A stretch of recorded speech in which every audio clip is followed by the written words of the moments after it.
네모의 꿈 들어본 노래죠. 그냥 틀어놓지는 않았겠죠. 그렇죠? 온통 네모난 것들이 많다? 온통 네모난 것들이 많다. 또 보는 시각이 다르다. 진짜 네모난 거가 엄청 많네. 그죠? 거의 네모로 많이 이루어져 있지. 네. 네모의 꿈 노래에서 저희가 얘기하려고 하는 게 있어요. 틀이라는 거예요. 틀. 뭐냐면 안정적인 틀. 거기서 벗어나면 안 될 것 같은 틀. 뭐 이런 것들. 거기서 벗어나면 위험할 것 같고 뭐 이런 것들. 그래서 우리가 보면 정말 우리가 살아가는 이런 어떤 환경 속에 네모가 굉장히 많아요. 왜 네모로 계속 이렇게 만들까 하고 봤더니 안정적이고 거기에 맞는 이런 부분들을 이야기하는 거죠. 오늘 첫 번째 시간에서 나는 누구야? 이거는 뭐냐면 내 틀은 뭐야? 이거를 보는 거예요. 내가 생각하는 내 틀은 뭐지? 이거를 찾으라고 하는 거예요. 네모를 찾으라는 게 아니고 내가 생각하는 내 틀은 뭐지? 나는 어떤 틀을 가지고 있지? 이 이야기를 하는 거예요. 네모의 꿈 노래를 들으면서 우리는 이것도 보니까 네모고 저것도 보니까 네모고 막 이렇잖아요. 그러면 나는 어떤 틀을 가지고 있지? 이거 찾아보는 거예요. 나는 사람을 만날 때는 뭐라고? 내가 조금 양보해야 돼. 나는 사람을 만날 때는 내 말이 사람들이 내 말에 끌려와야 돼. 그쵸? 나는 사람을 만날 때 어떻게 해야 돼? 저 사람이 자기 하는 대로 각자 그냥 놔둬야 돼. 나는 어떤 틀을 가지고 있지? 사람을 만날 때는. 내가 일을 할 때는. 그쵸? 내가 여행을 갈 때는, 내가 공부를 할 때는 나는 어떤 틀을 가지고 있는지 한번 생각해 보라는 거예요. 그리고 두 번째는 뭐냐면 내가 네모로부터 시작해서 사람 사는 지구는 되게 둥근데, 그쵸? 내 틀을 벗어나서 뭐라고? 융화할 수 있는 부분. 그러면 내가 나를, 아까 개인차를 알아야 내가 나를 무색으로 놓고 다른 사람을 볼 때 바라볼 수 있다라고 얘기했잖아요. 그럼 내가 가지고 있는 틀도 중요하지만 사람들하고 어떻게 하면 같이 융화를 할 수 있는지 그 부분을 알아보는 것도 굉장히 중요한 거예요. 그쵸? 이 한국형 도형심리 유형은 어떤 거지 하고 보면 이거예요. 또 한국형 도형심리는 그냥 한국형 도형심리야 하고 뚝 떨어져서 나온 게 아니에요. 이거는 오랜 세월 동안 사람들이 이야기했던 부분을 가지고 한국 사람들한테 문화적인, 사회적인 이런 부분들을 맞춰서 그 한국 사람들한테 맞는 문항지를 개발한 거지 저희 한국형 도형심리가 하고 뚝 하고 떨어진 건 아니에요. 히포크라테스의 사체 액설에서부터 이야기를 해요. 히포크라테스는 어떤 사람이에요? 의사예요. 의사. 최초로 성격에 관한 분류를 처음으로 수립한 사람이 히포크라테스예요. 의사인데 어떻게 성격이나 이런 부분들을 알았지? 하고 봤더니 사람들을 진료하다 보니까 혈액의 농도에 따라서 사람들이 움직이는 행동이나 말하는 것들이 다르더라. 이거를 발견한 사람이 히포크라테스예요. 그래서 이 사람들이 이 사람들마다 이렇게 같이 이렇게 모여놓으니까 행동 특성들이 나오네. 성격 특성들이 나오네. 그래서 히포크라테스가 분류한 게 사체 액설이에요. 어떤 사람들은 혈액이 되게 많아. 어떤 사람은 혈액이 다른 사람들보다 조금 짙어. 어떤 사람은 혈액의 색깔이 약간은 조금 노랗네. 황담집이야. 어떤 사람은 뭐라고? 혈액이 농도가 조금 끈끈해. 이 얘기를 해놓은 거예요. 그래서 혈액이 많은 사람들, 다혈질이라고 하죠. 혈액이 많은 사람들을 봤더니 되게 명랑하고 활발하고 막 이래. 사람들을 되게 좋아하고, 그리고 혈액이 조금 검은 사람들을 봤더니 조금 다른데 조금 우울기가 있고 감정이 왔다 갔다 하는 폭이 조금 넓고 생각하는 부분들이 조금 달라. 어떤 사람은 혈액이 조금 노란한 사람을 봤더니 주도적이고 도전적이고 이런 부분에 행동이 되게 많이 보여.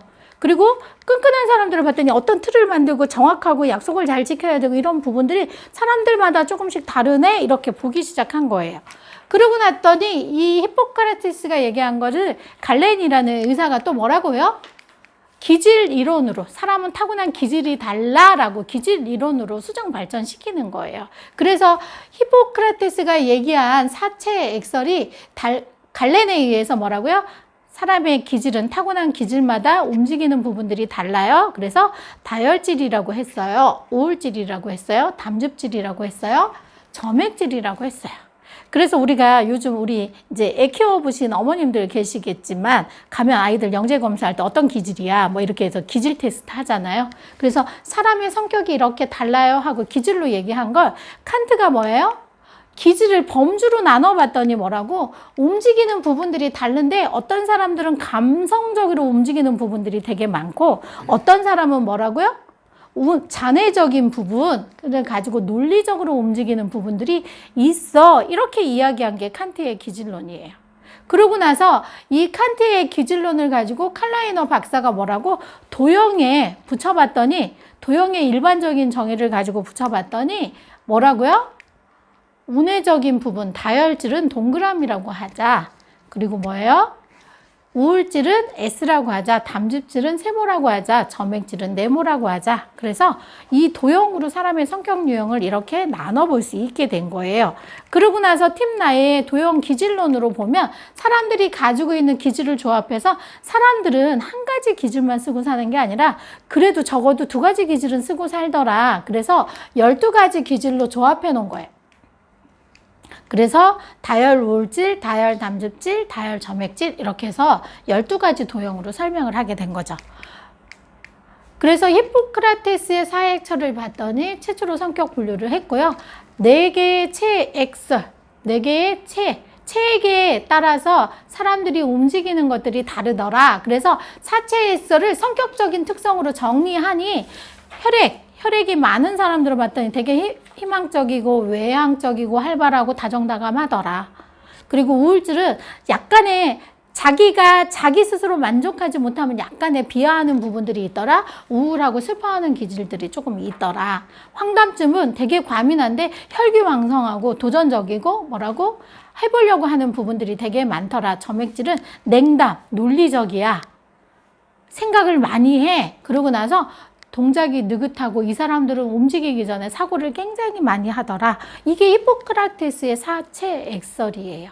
이걸 가지고 갈렌이 기질 이론으로 수정 발전시키면서 기질, 혈액을 다혈질이라고 우울질이라고 하고 담즙질이라고 점액질이라고 하면서 뭐라고? 그 히포크라테스가 얘기하기 전에 얘기한 사원소설, 엠피도클레스가 얘기한 부분을 가지고 봤더니 다혈질은 공기처럼 움직이더라. 이 사람한테 저 사람한테 보는 사람들한테 굉장히 다 친하고 잘 지내더라. 그리고 흑담즙은 냉건인데 우리가 아까 비하한다 그랬잖아요. 그래서 그 사원소로 비교를 하면 흙에 비교를 하고 황담즙은 뭐라고? 불처럼 막 도전. 혈기왕성한 이런 부분이고 점액질은 되게 차가운 냉담이라고 하죠. 논리적이죠. 사고적이죠. 그러니까 정서가 많이 안 움직인다고 보는 거죠. 이렇게 해서 갈렌이 4대 기질로 이야기를 한 거고요.